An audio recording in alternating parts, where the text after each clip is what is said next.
puis quand tu commences. Quand tu seras prête, Phil. Mon poignage de babine. Vraiment beau. Tu t'installes vraiment pour compter. Ouais. Même si on voit pas ton corps, là, t'es dedans. On là. le sent. Ça tourne? Ouais, on le sent Oui. vraiment. On va bien installer.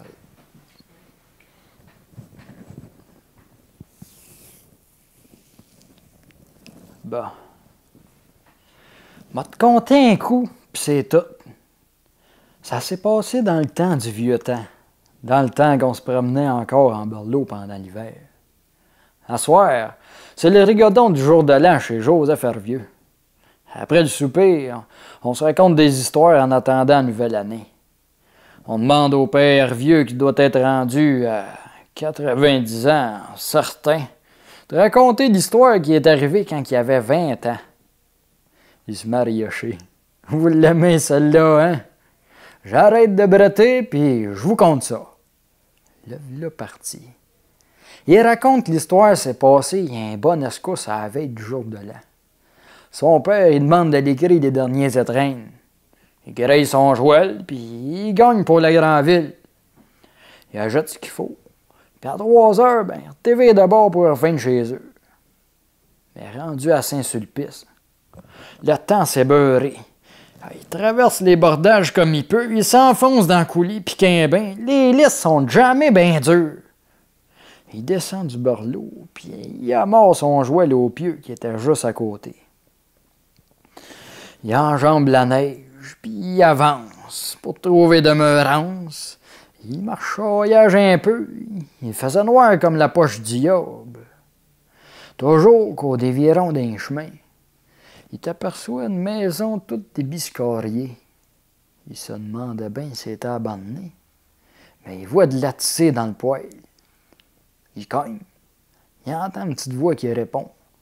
« Qui est là? »« Moi, c'est Joseph Hervieux. Je veux pas vous gazer avec mon histoire, mais le temps est bien épris. Ah, puis je me suis tabassé. Seriez-vous assez dadon pour m'ouvrir?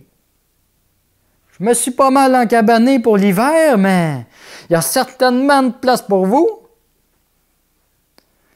Hervieux rentre, se dégante, démet son capot de chat, puis qu'un bain, il casse Abraham, puis c'est gogonne. Vieillard, il donne une lampe de whisky en esprit pour le réchauffer un brin. La bouillie de quêteux pour manger. Ah, puis de la forloche pour le dessert. Puis le vieux s'offre d'aller débourrer sa voiture, puis de quérir son jouel pour les mettre à l'abri dans son étable. Pendant que le vieux est parti, le jeune regarde autour. Il jonglait ce qui arrivait, mais il comprenait rien. Ça faisait une escousse qui faisait arrêt entre Lanoret et Montréal, puis il avait jamais remarqué ça, cette habitation-là. Quand que le vieux reçoit, Hervieux s'émoigne à lui. « Vous êtes bien aimable de vous occuper de moi de même. Mais je connais tout le monde ici, puis pourtant, votre face, elle me revient pas. » « Eh ben oui, toi, Paul, jeune. Je voudrais pas paraître escarreux, mais ce que moi te compter ici t'asseoir est à peine créable. T'as pas connaissance de moi, puis c'est normal. Ah, j'ai vécu il y a 50 ans de ça. » Puis le vieillard s'est mis à compter. Il dit qu'il était à la maison sur Jean-Pierre Baudry. Il était le fondé le plus ambitionneux du village. Il avait du piment pas mal, comprends-tu? Le petit cobé. Mettons qu'il portait pas des pénilles, mais il faisait pas d'embarder non plus. Quand il a basi, il est copé d'avoir été un peu trop gratte-la-scène. « Mais de t'avoir ici t'asseoir, mon jeune, ça me libère. Je te redevrais bien ça. » Déjà que le jeune le trouvait coq-ségru, là, il était carrément épouvanté. Il pilait michonnet à vue d'œil.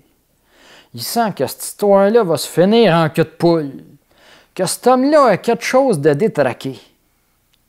Il voudrait bien prendre ses borliques puis ses borlacs, mais il reste planqué là, comme un os de pique.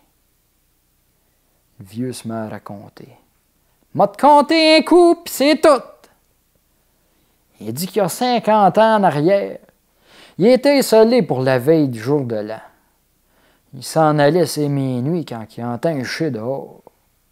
Grippeux pense bien que c'est un gabin boisson ptif qui rôdasse autour. Il se dit qu'il veut peut-être le dépocher, ou peut-être même le tuer. Il veut pas se faire bourrer, lui, à Gousset. Il répond: « Veux-tu bien me larguer patience? » Puis comme il chie pas mal, la porte reste fermée. Le lendemain, il est réveillé par deux bessons qui s'époumonnent. Il commence à se morfler, il ouvre notre fret sec, puis il t'aperçoit un cadavre devant la porte. Il a gobé ce qui s'était passé, puis que c'était de sa faute à part de ça. Il était débaudé pas mal. Les jours qui ont suivi, le Richard a payé la cérémonie, puis il a payé toutes ses avoirs entre les gens du village. Quand il a basé 2 ans plus tard, il est rentré droit au ciel. Mais tous les soirs du jour de l'an, il doit revenir sur terre jusqu'au jour qu'un étrange reçut pendant une tourmente de neige. Grippeux parlait encore quand le jeune est tombé en compote.